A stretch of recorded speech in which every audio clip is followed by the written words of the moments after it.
Would you look at that? Look what I got on right now. Elite Sports branded apparel. Is it because I work for this podcast? Is it because I created this podcast? Yes, to all of those questions and more. It's also because this sweater saved my life in Dallas because I was so cold. Thank God I brought this in my jacket, in my bag. Super warm, super comfy. Most of all, just squaring around. So you can support the show today. Go to elitesports.com, shop their full list of athletes too. It's not just us on there. Use code SQUARE at checkout. Elitesports.com, use code SQUARE. The college football playoffs have ended. And if you are not a Michigan Wolverine, you're probably not very excited with how your team ended up, especially if you're a Husky fan. I'm so sorry for you guys' loss. But you can still shop the greater lineup at Home Field. Home Field's got all the products you need. They got teams all across the country, not Texas State. But we're hoping to change that soon. So shop homefield.com. Use Square at checkout. I like when this podcast sort of follows my life. Here's what's going on in the background, the broader background of all this, right? We set up this interview this past weekend. Shout out my guy Philip, the SID for baseball. And I was like, hey, can we talk to Dalen Pena? He's from Corpus Christi. I've sort of followed his career too. A lot of the people in Corpus that were there when I was over there followed his career leading up to Texas State. Every What time high school did you go to? you went to Veterans Memorial, Corpus Christi. Yeah. I thought I would get you on that one. Nope. I looked at his bio before this interview in your face. Like easy, look. But I was at a huge wedding for one of our anchors, Leslie Adamy, in Corpus Christi. But she came up here in Spring Branch. So it felt like Corpus Christi was in San Antonio for 2 weekends or two nights only. It was amazing. And so it was really cool that now we're talking to somebody else from Corpus Christi on this podcast. I thought that was like a microcosm of the world coming together for me. I also just manipulated this situation, and literally set And this interview up. I watched a Selena documentary this weekend. So Corpus Christi all over the place. Yo, there we Yeah, go. Yolanda Saldivar gets out of jail. dude. 2025? Like, No, she's doing an oxygen interview, so she might oh already be out, yeah, bro. I saw that. That was Yeah. crazy. My family gathered the evidence, shows different versions of what was going on. This is not a simple case of murder. During the trial, I started hearing Selena's got a secret. Yolanda, it's me, Selena. Can you give me a call? I was scared. I was frightened. I didn't know. I'm locked in, brother. Really? Yeah, you are locked in. Well, you know why? Hmm. Let's do 1A, gotta love Selena. 1B, Tinder. You start a conversation with a Latina, and all of a sudden I can talk to Selena. I can't believe they let Yolanda on Fox and Oxygen. They're gonna give me back. I'm in with the family now. It's chess not checkers, Jacob. Chess not checkers. I am always working. It's crazy. I've seen Selena like The reincarnated statue? reincarnated in Corpus Christi. No, live and in person. I was at this bar in Corpus Christi, and for the first 6 months that I moved there, I was completely stone cold sober because I think I was depressed and I didn't know what I was doing at the time. But I was like, I need to feel all these emotions completely, with no filter attached to them. So I would go to bars and stuff with my friends, but I would not be drinking. I would be the DD. Mm-hmm. And Very reminiscent of Andrew Zimmern. of course, around 1, 2 a.m., they start letting the Selena Quintanilla fly, right? So, all I heard was late night when I dream of you, ding, ding. And I was like, oh, snap. And then they just filled the whole club with smoke. I turned around, the real life Selena was there. Could she have just been an apparition? Yes. Could she have just been somebody else? Perhaps. But in my heart of hearts and in my friend's heart of hearts, we were there at a Selena Quintanilla concert. So let me tell you, how disappointed are you now that your relationship didn't work out and you missed a chance to shoot your shot with Selena? A chance. Chance. I don't know. I was a little farther away from the stage. So who knows if that was or was not. I will tell you, though, the first time I went to go visit Corpus Christi, the very first spot I went to was Selena's grave. Got to pay my respects to the queen of Tejano music. This is also another triangle point for this podcast, right? The three cities that lose their mind for Selena the most: Corpus Christi, obviously, San Antonio, the place for Tejano music in Texas, and Lake Jackson slash Brazoria, where Tristan, one of our other No, I friends, thought you were gonna say McAllen. that's where Selena's from. Fun fact for you. I could talk about Selena all day. I've actually spoken to her father on the phone. Oh, Let me ask you this: If yeah. you were going to date a celebrity impersonator, Oh God. would Selena be the best one to date? Because I'm thinking, let's go off top of our head. J Lo impersonator. Could you date a J Lo impersonator? She works on like the Strip. She works on like downtown San Antonio. People are Hell taking no. pictures. Couldn't do it. I don't like Selena. the J Lo music. Could you date a Selena impersonator? I love the Selena music. So yeah, probably. Could you date a Whitney Houston impersonator? Yes. Could you date a Tina Turner impersonator? Absolutely. Could you date an Elvis Presley female impersonator? No. Come So on. she's dressing like Elvis You're Presley. drawing the line. Okay, so where is it between the line between being an impersonator and being a cosplayer? Like, what's that? So I think a cosplayer is somebody that doesn't exist, and an impersonator is somebody that does. So like I'm impersonating Elvis, that person existed. I'm dressing up like Han Solo, that's cosplay. I think that's where the line is. Okay. Yeah. But you Does know that what make I'm saying? Like, it could be a person who is like TikTok famous or something that does like those get ready with me videos. But when she covers her the camera, then next thing you know, she's Elvis Presley. I might have a problem with that, you know? Because it could go from like I don't know, like sexy Naruto, like what, to like a honka burn in love. Like that's bad. I don't know. That might be a bad look. That's fair. What sort of mental health issues are we dealing with here? You know? Let's get to the interview. This is Dalen Pena from Texas State Baseball. What's up, everybody? Welcome to Scoring Around. I'm Jacob Rodriguez. You'll notice my humble co-host, Andrew Zimmel, is nowhere to be found. MIA. But luckily, thank God, I got one of the best baseball players at Texas State to fill in for me. Dalen Pena, who's now a junior. Watch out. He put on like 15 pounds in the offseason. He's ready to go crazy this season for Texas State. What I was talking to him about before we even started recording was just like my love of Corpus Christi. Obviously, that's where Dalen's from. He graduated from Veterans Memorial. And I think some of the best baseball players in the state come from like the coastal Bend area. You think so too? What do you think? South Texas baseball, yeah. I mean, shit. We got Jose Trevino going right now. We got Nick Lofton right now. Who else we got? Blake Mitchell, who just went top 5 picks. Hey, that guy's ridiculous. Oh my gosh, talk about it. Blake Mitchell, we got. I could keep going. We got Justin Signs, another lefty who's still in the program. So yeah, I could go on and on. But South Texas baseball, It's got not. everything. I had never experienced anything like it. I was telling Dalen, you know, in my day job, I'm a TV producer, and my last TV station was in Corpus. And everybody knows like the levity of like high school football, like how big it is. I still don't think I'm using that word right, levity. I think that means like light. So the opposite of that, like the bigness of like high school football. But in Corpus Christi and that whole like surrounding area, like Freer, like Odom, like all those places, like baseball is everything. It's nuts. And yeah, so I got like firsthand experience like watching all that go down. And like Sinton, Cal Allen, when they play at Whataburger Field, like it sells out faster than the Hooks games when like one of the Astros drop in. It's crazy. I'd never experienced anything like that. And that's like really kind of like where my love of baseball kind of kicked in too. Like when did you start playing, Dalen? So I started playing when I was 2 years old.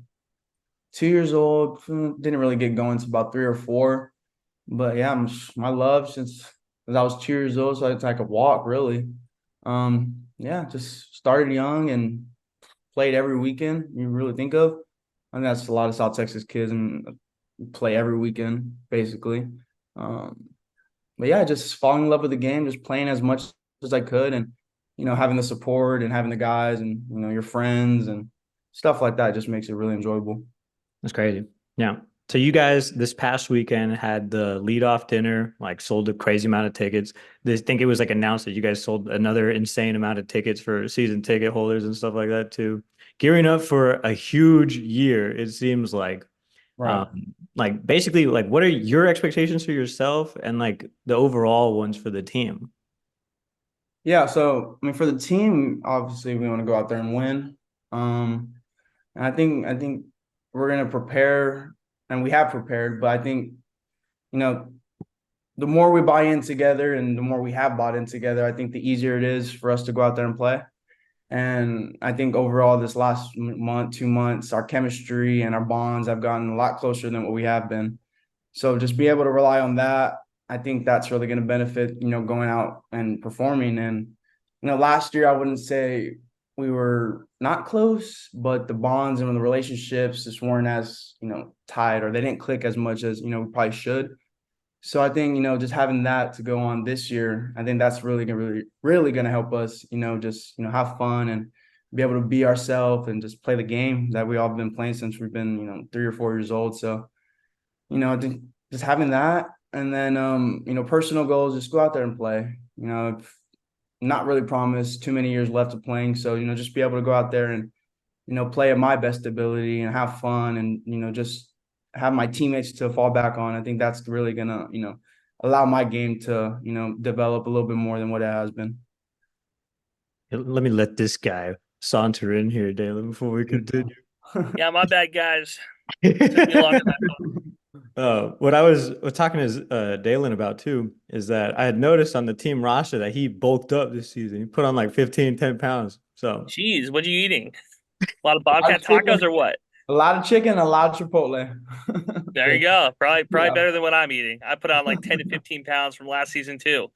I saw this guy, like this TikTok dude, who was saying that he went to Chipotle. He's like a millionaire, a billionaire, something stupid like that. He's like this like social media guy. So those guys all have like tax-free money, it feels like. But he was saying that he like went to Chipotle like 500 times over the course of like 6 months or something like that. Oh, I could do that for And sure. how that was like more like cost effective than like just going to buy like, groceries every week. I thought that was crazy.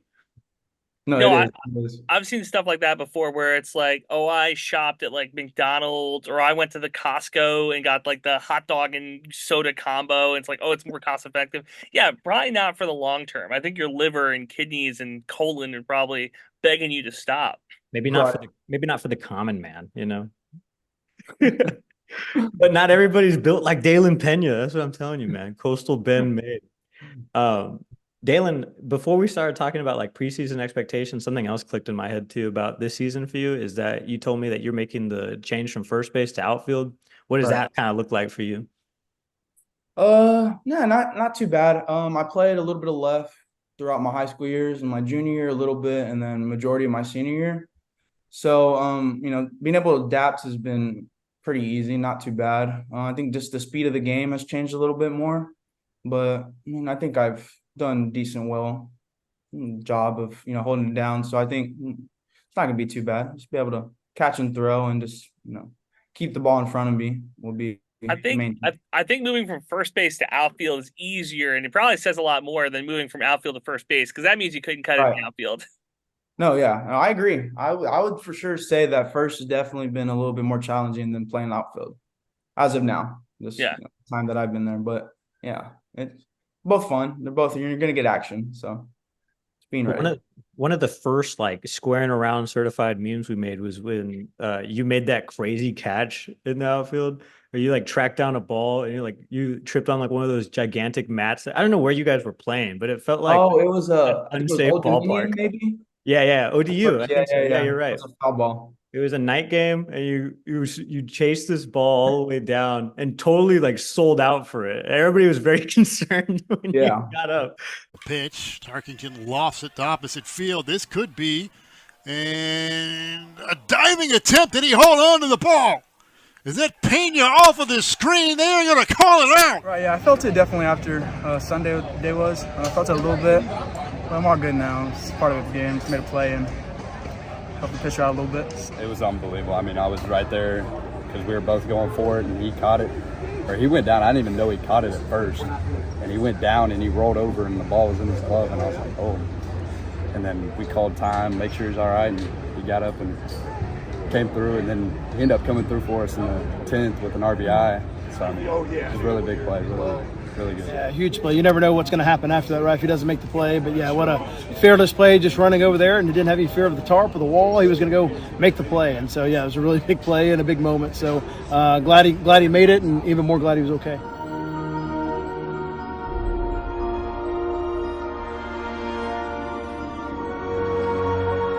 He's just a kid.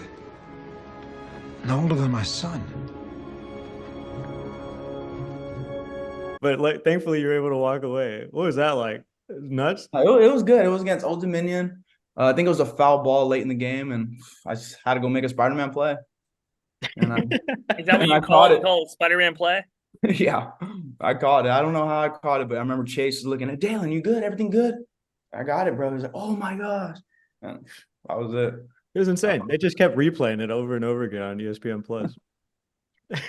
Yeah, I remember The that. highlight of the season. Yeah, that was a good play. Well, I Yes, sir. thought because that was like Spider-Man. I was trying for a long time to get like for Cade Manning, Super Manning, but No. didn't really catch on like I thought it would. So I was trying to go for like an Avengers thing. I don't Right. know. Wasn't going. Right. Yeah, we gotta find a good one for Chase. He needs an Avenger. So did Jacob tell you about how much he hates Louisiana, the No, Cajuns? he hasn't. He hasn't. I actually despise that entire school. I hate that they call themselves Louisiana, even though they're still University of Louisiana at Lafayette. And only that their athletics department is called Louisiana for some reason. And then we got trashed by them. I don't have to tell you about that. Yeah, they I own was us. going to ask what is the rivalry in the conference for the baseball team that you look forward to this season? Oh, Louisiana for sure. Oh, 100% then, huh? Okay. 100%. Is it built-in bad blood? Is it because we're both in the West? Is it because of how last year ended? What goes into that? I'd for sure say last year the way it ended, and what was our last 5 games I think we've lost to them. Mm-hmm. So I mean, just throwing in that number, it's not something you want to look at. So, wins and losses, I think we maybe have one. No, we have 2 against them in the 3 years that I've been here. 2 wins and a lot more losses. So I definitely say getting back at them is something that I'm looking forward to this year for sure. As I want to say last year, the regular season ended at Cajun Field, right? Right. And I think you guys got swept by them, and then we lost twice in the SBC tournament to them because it's double elimination or whatever. Mm-hmm. The craziest game though at the SBC tournament, that one was just heartbreaking. The Louisiana game. The craziest game you guys played was against Georgia State with that pitcher like went to the outfield and then kept going. And he was like a one-man army for Georgia State. Oh yeah. That guy was ridiculous. Yeah. Like, holy it was shit. legit. Oh yeah. Now they're gonna be good too. Georgia State's gonna be good too. Yeah, they got a few guys returning. Actually, so it'll be another team in the conference to watch out for. I was going to say, where do you put Texas State in the rankings for the conference right now? Would you say that we're number 1? Do you feel like the most confident team coming in? Oh, absolutely. I mean, I have the most confident, obviously any team I play for. But I mean, it's gonna be a matchup. It's gonna be, it's gonna go down to the wire, I think. But I mean, if we come out and we play with confidence and the way we've been preparing ourselves, I think we'll be just fine. How have you seen the Sun Belt Conference baseball just landscape change over the past couple of years? Because it feels like it's gotten a lot better and a lot more national recognition.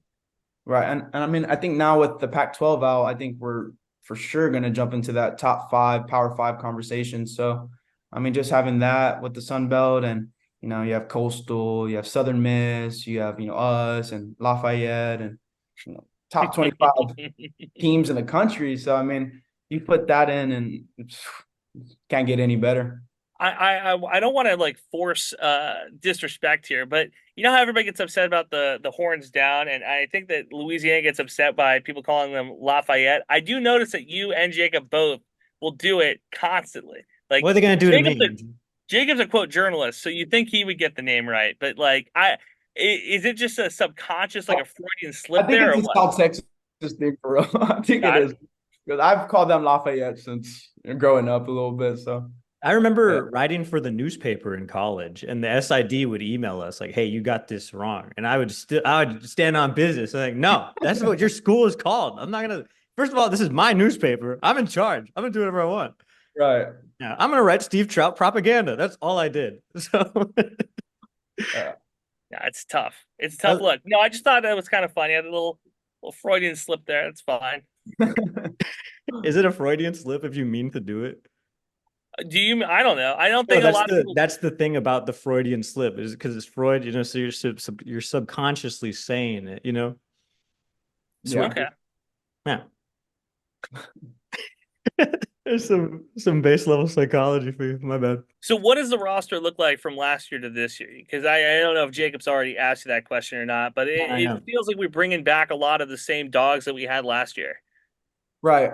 Yeah, I think we have 18 seniors maybe coming back, if I'm not mistaken. So yeah, just the leadership's there. And I think that's really the main thing. And we have leadership and we have people, to look up to and talk to about, certain situations of the game and, just what they see. And I think learning from your teammates is, a big factor in how you play individually. So, just having that to look back on and, the leadership, I think it's there. So Who have you looked up to on this team? Growing up, my first 2 years here was always Jose Gonzalez, obviously. But now, I mean, just being one of the older guys, technically, because I've been here 3 years. A lot of the other guys, the seniors now, have been here for 3 years. But Cade Manning, I love that guy. That guy, the way he plays, his person, the way he is outside of baseball, the love he has for his teammates, his family. Peyton Zabel's another great guy who's just someone you look up to just as a person outside of baseball. We have quite a few guys who are like that, and I think that's what makes this team special for real. Of like the young guys, who are you most excited to see? Like whether they're freshmen or maybe they're coming into their own as a sophomore. Well, yeah, the whole country knows Chase Mora, so then that's a guy that everybody, like I said, the whole country is excited to watch. So, Chase Mora, you got Ryan Farber, another freshman, crazy freshman. He got drafted by Detroit in the offseason, but then chose to come to Texas State, right? That's the other one? I just went brain fart. I think anybody who gets drafted by Detroit would rather stay in South Texas. That's my right, yeah. We got Ethan Ferris. There you go. My bad. Yeah. He's another good guy. Yeah, just we have a whole bunch. Transfers, we have a few transfers coming in. Aaron Lugo. Yeah, I mean, we're just a whole bunch of great guys. So I think bringing them in has allowed competition to develop a little bit more. Guys aren't as comfortable. Just like we got somebody behind us, you got someone pushing us. So now, the development and everyone's upping their game a little bit more. So I was going to ask about that because, college sports have just changed dramatically with the transfer portal and everything else like that. Have you felt the effects of that? Oh, for sure. 100%. Because, I mean, we're deep 3-4 guys in each position. So, I mean, you really don't have time to necessarily, have a bad week or a bad month or, we got guys right behind you who are pushing them.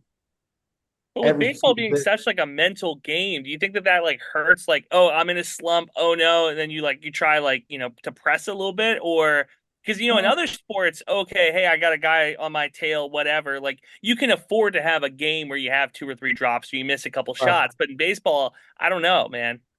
Right. I mean, that's just part of the development game of your mental game and just how you carry that. And I think Trouty and the coaching staff has done a great job of putting that part, into the game for us. And, you can't not root for your teammates. I mean, your teammates are your boys. So, I mean, you want the best for them, you want the best for yourself. And, just having that thought of, I want to get better, but making sure they're still getting better, it helps, really. It really does. I had to stall for time, so I have a dumb question for you, Dalen. You're a Virgo, I think, right?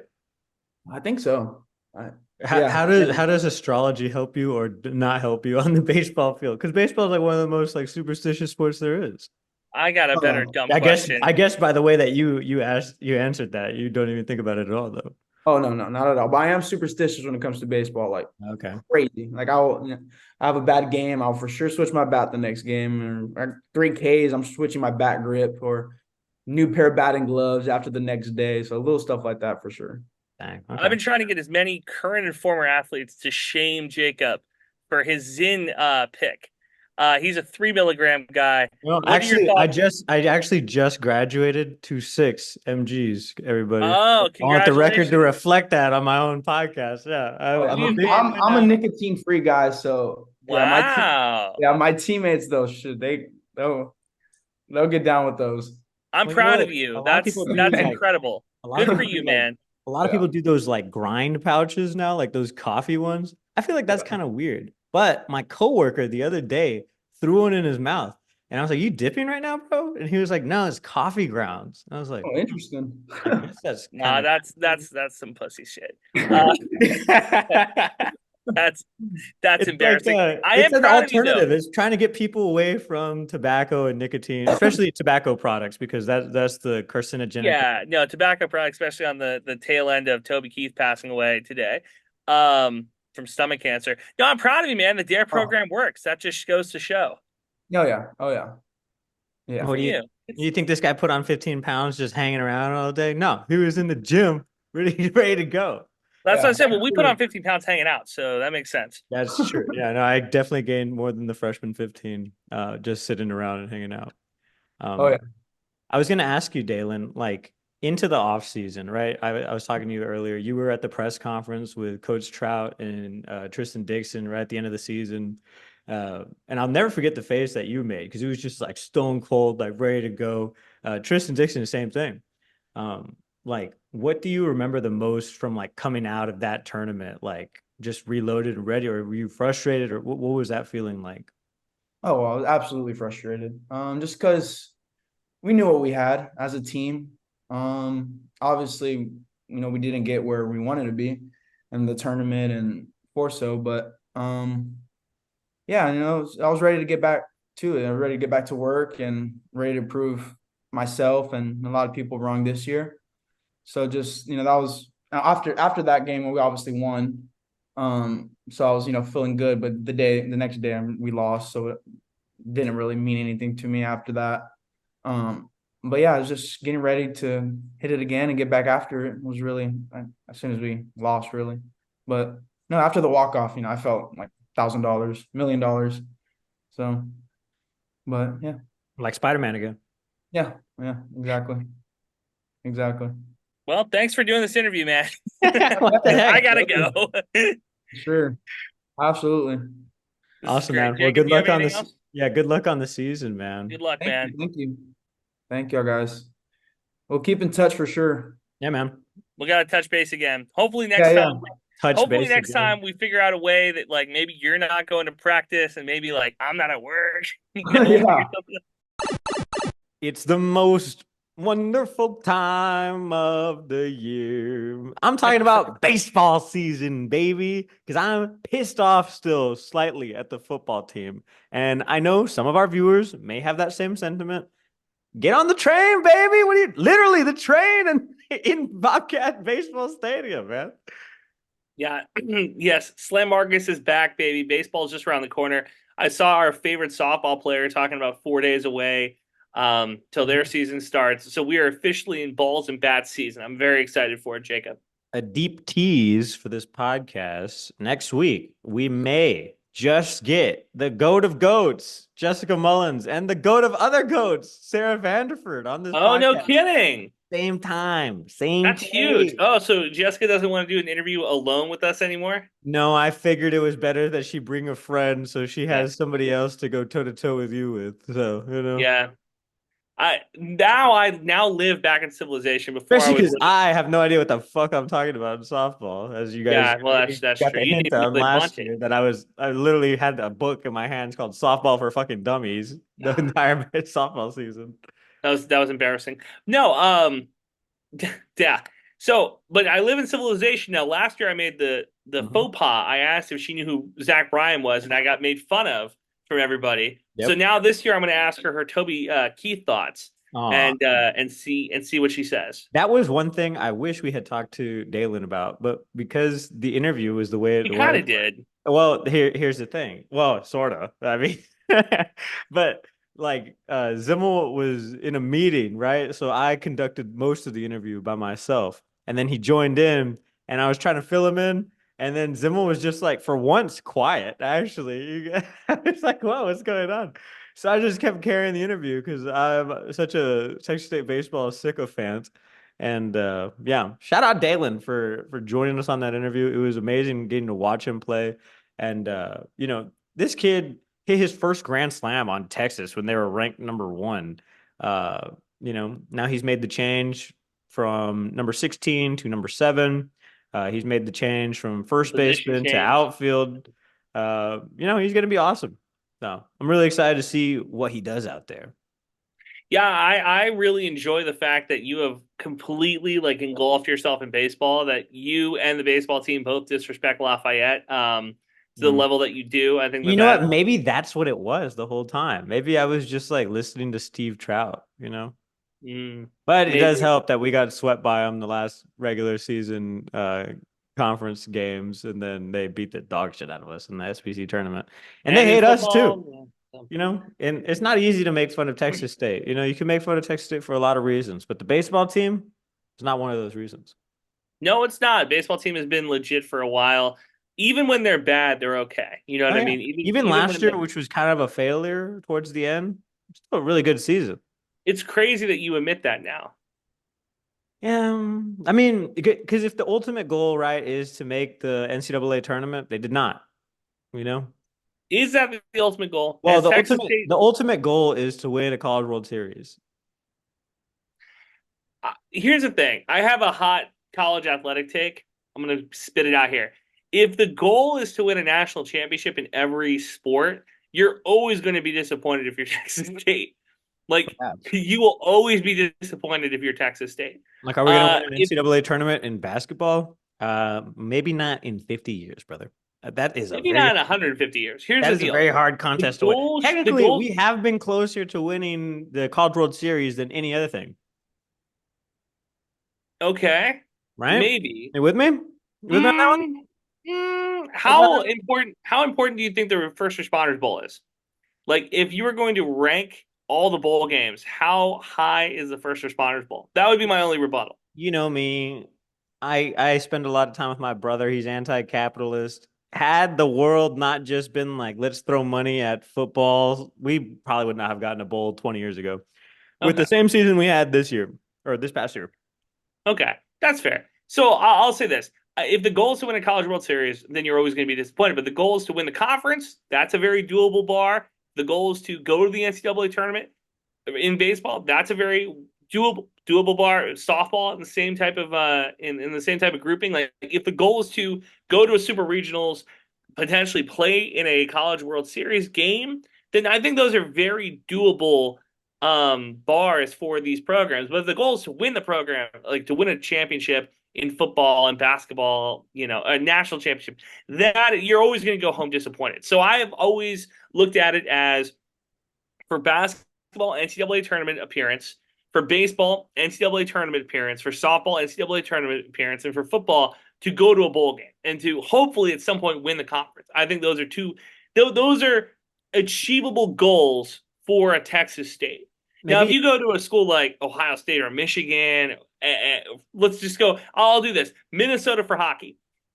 Hockey in Minnesota is huge. If they're not competing in like the Elite 8 of the men's hockey, that's a failure for the hockey season. Does that make sense? Yeah, I guess. So it's like there's different levels to this.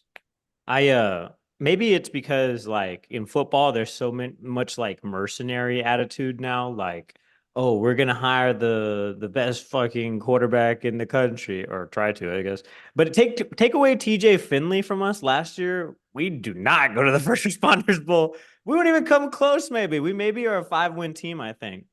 TJ Finley, which is saying something. Willed us through 4 games at least. You can put 4 games on his back that he got us.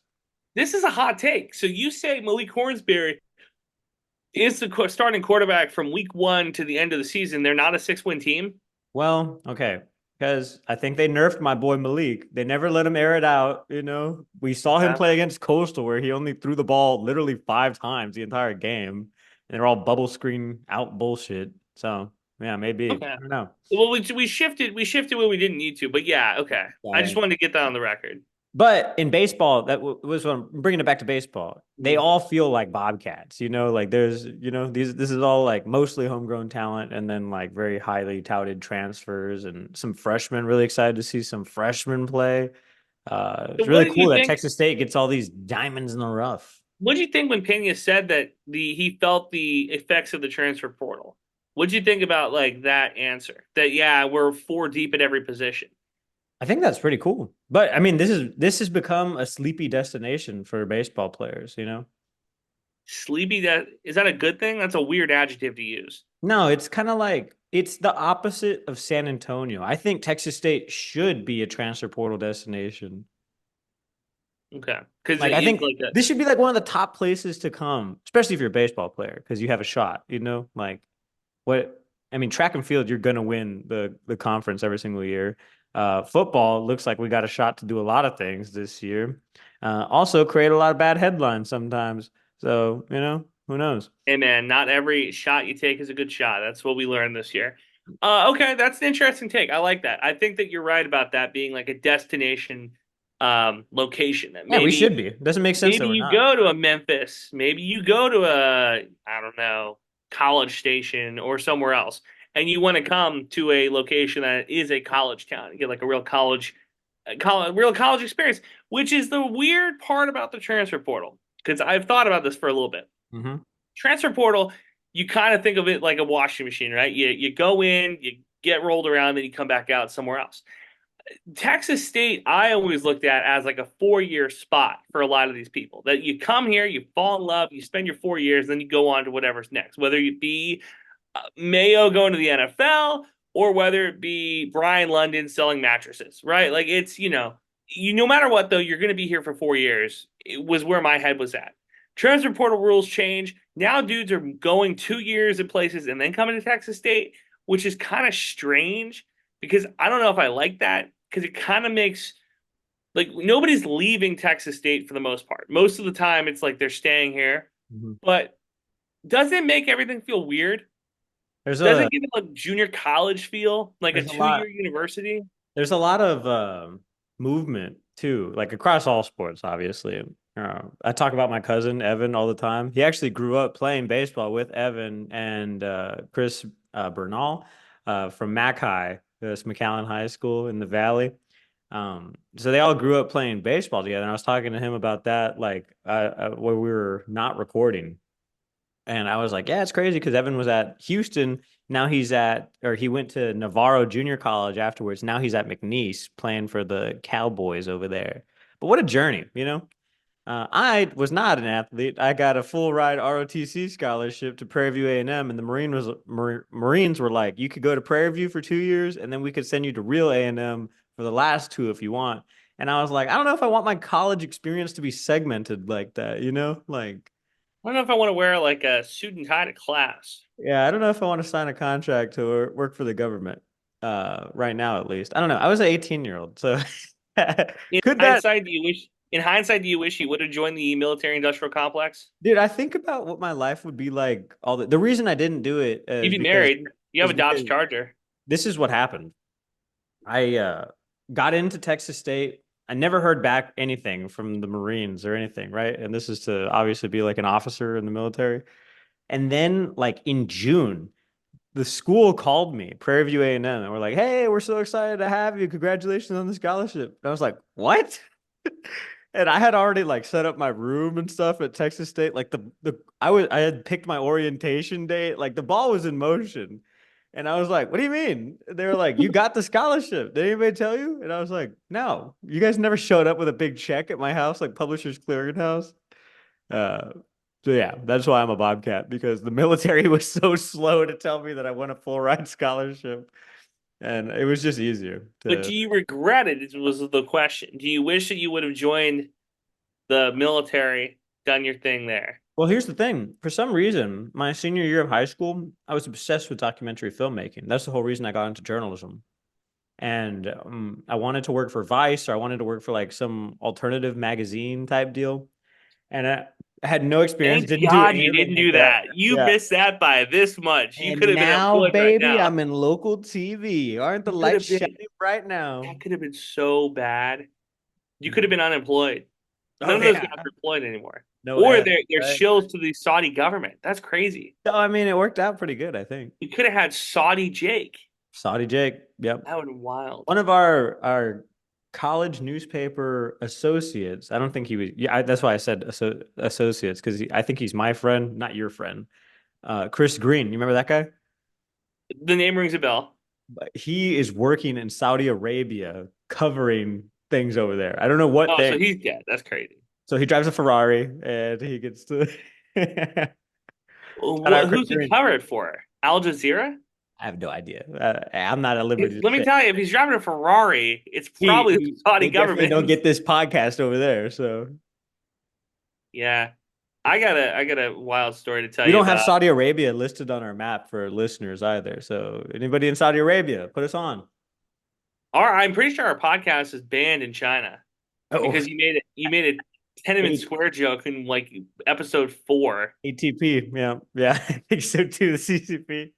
Yeah, because I was like, I legitimately was like, I wonder if like we can get like listeners in China. I've been trying to like reach out to people in Korea and Taiwan and stuff, and see, now you just lost our chance because you acknowledged Taiwan as a place. Yeah, exactly. Now I did it too. So, which I caught the Tenement Square joke. I think was it worth it to lose out on 1 billion something subscribers? Here are the allies of squaring around right now. The United States, of course. Singapore, number 2. Thailand, New Zealand, Canada, Colombia, Nigeria, Mexico, and Japan. Let me get this straight. Well, Japan makes sense. Let me get this straight. We have a friend who went to Brazil for extended amount of time, and the entire time she was there, she didn't listen to the podcast once. No squaring around streams at all. That's wild. Yeah. Can you believe that? This is what we talk about when we talk about good listeners, good subscribers. Talk about loyalty. Huh? When you talk about loyalty. Yeah. Now you go to Brazil, you could have got those streaming numbers up. You could have given it to the people down there. Hey, boots on the ground marketing for this podcast. Could you imagine if Texas State became the college of Brazil? That would be sick. Why not? They don't have college football. Yeah. The reason Singapore's numbers are up are because there's some gambling going on in Singapore. For sure. They're locked in. I don't blame them. Anyway, thank you to Dalen Pena for joining us again. This will not be the last baseball player we hear from. I told you guys I told you guys in the intro, we're going to have softball players on. So shout out Jessica, shout out Sarah Vanderford.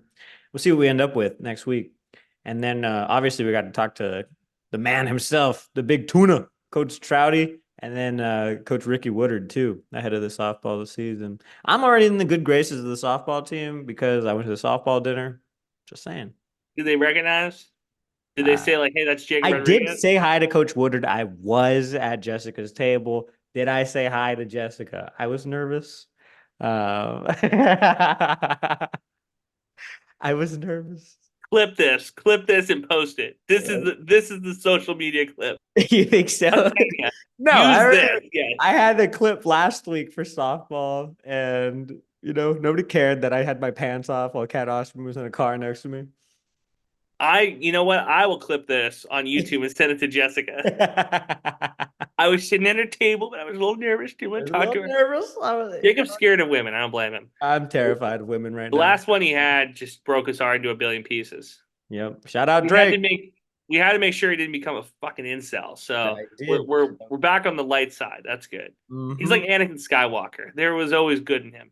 There was always good in him. That's why he comes back as a Force ghost and he's young Anakin, because that's the idealized version of himself. So if I died right now in the Star Wars universe, I would come back as freshman year Jacob, sun in my eyes, ready to go. Six pack, ripped out of my mind.